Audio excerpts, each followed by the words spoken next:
Well, and they were throwing all those silly arguments out because the facts were against them. And the sad thing is, they don't want to be accountable.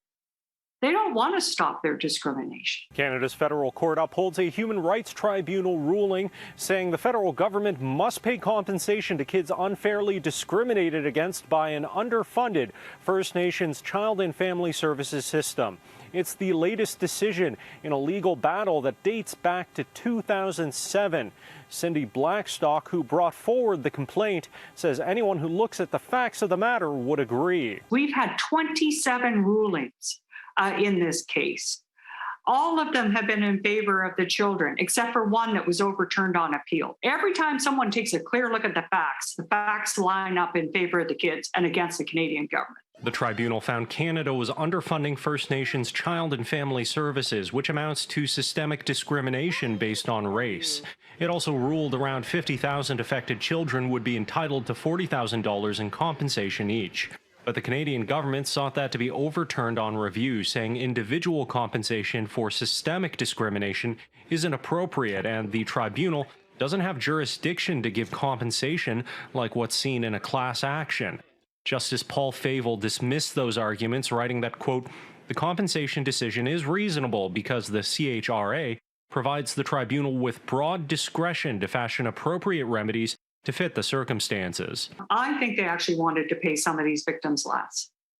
And that raises the question, if the Prime Minister doesn't think being unnecessarily removed from your family or being hurt or even dying as a result of this type of discrimination is worth $40,000, then how much does he think that's worth? The federal court also looked at who qualifies for Jordan's Principle, a policy that says if the federal government and province can't agree on who should pay for care for a First Nations child, the service should be delivered first and the bill can be settled later.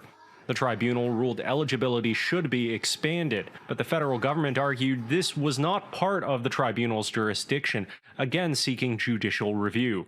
But Justice Favel wrote that the tribunal made no errors and the decision should stand.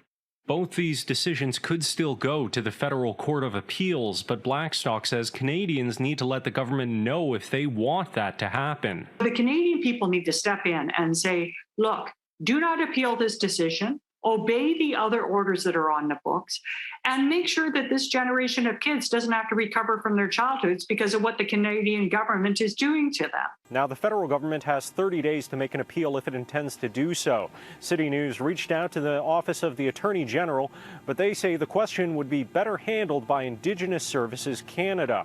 We reached out to ISC, and we're waiting now for a response. In Ottawa, Xiaoli Li, CityNews.